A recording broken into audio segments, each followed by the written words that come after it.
प्रश्न क्रमांक 7। प्रश्न क्रमांक 7, प्रश्नावली 7.1 का प्रश्न क्रमांक 7। प्रश्न क्रमांक 7 यहाँ पर ये बोल रहा है, प्रश्न क्रमांक 7 यहाँ पर ये बोल रहा है, चित्र में ए बी एक रेखाखंड है। बात ही कर रहे हो रे, कमार अकल है तुम्हारे अंदर, तो खड़े करके बाहर कर दूंगा डायरेक्ट, बिल्कुल चिड़िया जाके रखे बिल्कुल। ए बी एक रेखाखंड है, ए बी एक क्या है, रेखाखंड है। ए बी एक रेखाखंड है तथा पी इसका मध्य बिंदु है। पी जो है वो ए बी का मध्य बिंदु है, मतलब बिंदु पी ए बी के बिल्कुल बीचों बीच स्थित है। पी रेखाखंड ए बी का मध्य बिंदु है। बिंदु पी रेखाखंड ए बी के बिल्कुल बीचों बीच में स्थित है, मध्य बिंदु है। डी और ई, बिंदु डी और बिंदु ई ए बी के एक ही ओर स्थित दो बिंदु है। बिंदु ई और बिंदु डी रेखाखंड ए बी के एक ही ओर, रेखाखंड ए बी के एक ही ओर स्थित दो बिंदु है। बिंदु ए डी ई और डी इसके एक ही ओर स्थित दो बिंदु है। क्यों बात कर रहे हो? तो और सवाल में एक चीज और दिया है, कोण बी ए डी, कोण बी ए डी ये वाला कोण, और कोण ए बी ई, कोण ए बी ई ये वाला कोण, ये दोनों कोण बराबर है, सवाल में ऑलरेडी दिया है। और कोण ई पी ए, कोण ई पी ए ये कोण, और कोण डी पी बी, कोण डी पी बी ये कोण, ये दोनों कोण भी कैसे है, बराबर है। ये वाला कोण ये वाले कोण के बराबर है और ये वाला कोण ये वाले कोण के बराबर है, ऐसा सवाल में दिया है। तो सिद्ध करो सबसे पहले सिद्ध करो त्रिभुज डी ए पी, त्रिभुज D A P, D A P और त्रिभुज ई बी क्यू, त्रिभुज ई बी पी, त्रिभुज ई बी पी, त्रिभुज ई बी पी सर्वांग समय। ये सिद्ध करना है कि डी ए पी दिख रहा त्रिभुज D A P, D A P और त्रिभुज ई पी बी, त्रिभुज ई पी बी ये दोनों त्रिभुज सर्वांग समय। पहला ये सिद्ध करके लेके आओ। और दूसरा एडी, एडी और बीई और बीई ये दोनों बराबर है, ये भी सिद्ध करना है। तो सबसे पहले चित्र के अनुसार हमको सवाल में दिया है कि बिंदु P जो है वो AB का मध्य बिंदु है। बिंदु P जो है वो AB का मध्य बिंदु है। अगर बिंदु P इस AB में बिल्कुल बीचम बीच पर स्थित है तो AP के AP और BP क्या हो जाएंगे, बराबर हो जाएंगे, क्योंकि बिल्कुल बीचम बीच में है।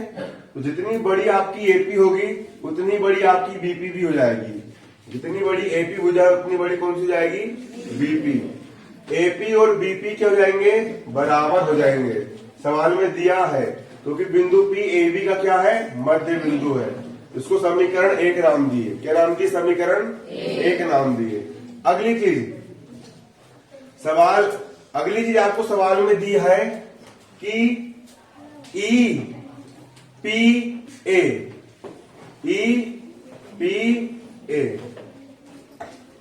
सवाल में दिया है ना कि ई पी ए ये वाला कोण और डी पी बी, कौन सा, डी पी बी ये वाला कोण, ये दोनों कोण आपको बराबर दिए हैं। कैसे दिए हैं, बराबर। कोण ई पी ए ये वाला कोण और कोण डी पी बी ये वाला कोण, दोनों कोण कैसे दिए हैं, बराबर दिया है। तो कोण ईपीए, कोण ईपीए ये कोण धन कोण ईपीडी, कोण ईपीडी ये कोण। जब ये वाला कोण इस कोण के बराबर है ना, दिख रहा है, ये वाला कोण इस कोण के बराबर है, और इतना जो भाग है वो सबके लिए बराबर आएगा। अगर ये दोनों बराबर है तो अगर इसमें मैं ये जोड़ दूं तो ये वाला पूरा, और इसमें मैं ये जोड़ दूं तो ये वाला पूरा। उदाहरण के लिए अगर ये 50 अंश का है तो ये भी कितने अंश का हो गया, 50। और अगर ये 20 अंश का हो गया, कितने का है, 20। तो 50 और 20 70, ये पूरा भी 70 का होगा। तो 50 और 20 ये पूरा भी कितने का होगा, होगा 70 का। तो एक प्रमेयिका होती है, उसके थ्रू ये वाला कोण धन ये वाला कोण, मतलब ये पूरा कोण, कोण ईपीए, कोण ईपीए ये वाला अंदर का सिर्फ इतना कोण, और कोण ईपीडी, कोण ईपीडी मतलब अंदर का ये वाला कोण, ये दोनों कोणों का योग, इन दोनों कोणों का योग। अब कोण डीपीबी ये वाला कोण डीपीबी, और कोण ईपीडी ये वाला कोण, ये और ये वाला कोण मतलब ये पूरा, इन दोनों कोणों का योग ये क्या होगा, बराबर होगा। क्लियर। अब इतना कोण धन इतना कोण, इसको हम इतना पूरा लिख सकते हैं, इसको हम डी ए, इसको हम डीपीए लिख सकते हैं। क्या लिख सकते हैं, डीपीए। या फिर इतना कोण और इतना कोण, इतना पूरा हो गया, इसको हम एपीडी लिख सकते हैं। क्या लिख सकते हैं, एपीडी। क्या लिख दिया हमने इसको, एपीडी बराबर। अब इतना कोण धन इतना कोण बराबर इतना पूरा कोण हो गया, इसको हम बीपीई लिख सकते हैं। क्या लिख सकते हैं, बीपीई। ये दोनों बराबर होंगे, इसको हमने समीकरण 2 नाम दे दिए। क्या दे दिए, समीकरण 2। और कोण बीएडी, कोण बीएडी, कोण बीएडी,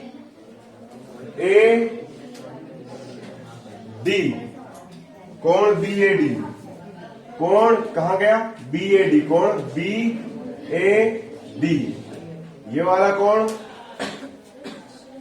कोण एबीई, कोण एबीई ये वाले कोण के कैसा है, बराबर है बराबर। सवाल में दिया है कोण बीएडी, कोण बीएडी ये वाला कोण, और कोण एबीई, कोण एबीई ये वाला कोण। ये दोनों कोण कैसे दिए सवाल में, बराबर दिए हैं, तो हमने यहीं से लिख दिए, कोण बीएडी बराबर है कोण एबीई के, कोण एबीई के। इस सवाल में आपको दिया है। तो चित्र में देखो ये वाला कोण है, इसको अपन क्या बोल रहे हैं, बीएडी बोल रहे हैं ना, इसको अपन पीएडी भी तो बोल सकते हैं। तो मैंने इसको पीएडी ये वाला कोण पीएडी लिख दिया, और यहाँ पर अपन ने बोले एबीई, तो इसको अपन पीबीई भी बोल सकते हैं। तो इस कोण को हमने क्या बोल दिए, पीबीई। क्या बोल दिया इसको हमने, पीबीई, पीबीई बोल दिए। ये दोनों भी कैसे होंगे, बराबर होंगे। क्लियर, सिंपल सी बात है। हमको ये और ये बराबर दिए थे, इसको त्रिभुज के अनुसार बनाया ना, अपन को ये सिद्ध करना है कि ए पी डी त्रिभुज और पीईबी त्रिभुज, ये दोनों त्रिभुज सर्वांगसम है। हमको ये सिद्ध करना है, इसीलिए इस त्रिभुज के लिए अपन ने इतना पूरा कोण निकाले, और इस त्रिभुज के लिए भी अपन ने इतना पूरा कोण निकाले। अब पहला पॉइंट, त्रिभुज डीएपी, त्रिभुज डीएपी में, किसमें, त्रिभुज डीएपी में, डीएपी में, और त्रिभुज ईबीपी में, और त्रिभुज ईबीपी में, त्रिभुज ईबीपी में। ये दो त्रिभुज को देखो, पहला DAP में और दूसरा EBP में, इन दोनों में। पहली कंडीशन आपने सिद्ध कर चुके हो। देखो DAP में सबसे पहले त्रिभुज DAP का ये वाला कोण और त्रिभुज PEB का ये वाला कोण, ये दोनों कोण कैसे है? बराबर है बराबर। क्या हो गया, क्यों बात कर रहे हो, क्या दिक्कत है? इस त्रिभुज के लिए ये वाला कोण इस त्रिभुज के ये वाले कोण के बराबर है। इस कोण को हम क्या पढ़ेंगे? PAD पढ़ेंगे, कोण PAD। इस त्रिभुज के कोण PBE, इसके कोण PBE के कैसा है? बराबर है। ये हमने समीकरण 3 से लेकर के आया, समीकरण 3 से। अब इस त्रिभुज के लिए AP भुजा और इस त्रिभुज के लिए PB भुजा दोनों कैसी है? बराबर है। AP और PB कैसी है? बराबर, क्योंकि बिंदु P इसके इस रेखाखंड के बिल्कुल बीच में स्थित है। इसलिए इस त्रिभुज में जितनी बड़ी AP होगी, इस त्रिभुज में उतनी ही बड़ी BP भी होगी। अब इस त्रिभुज के लिए ये पूरा कोण APD और इस त्रिभुज के लिए ये पूरा कोण BPE BPE, कौन सा? BPE। ये कोण दोनों कैसे होंगे? बराबर। समीकरण 2 में हमने सिद्ध कर चुके हैं कैसे होंगे, है ना?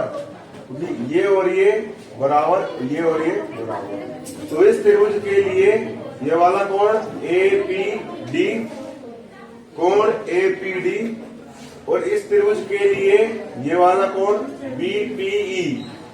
BPE दोनों कैसे होंगे? बराबर।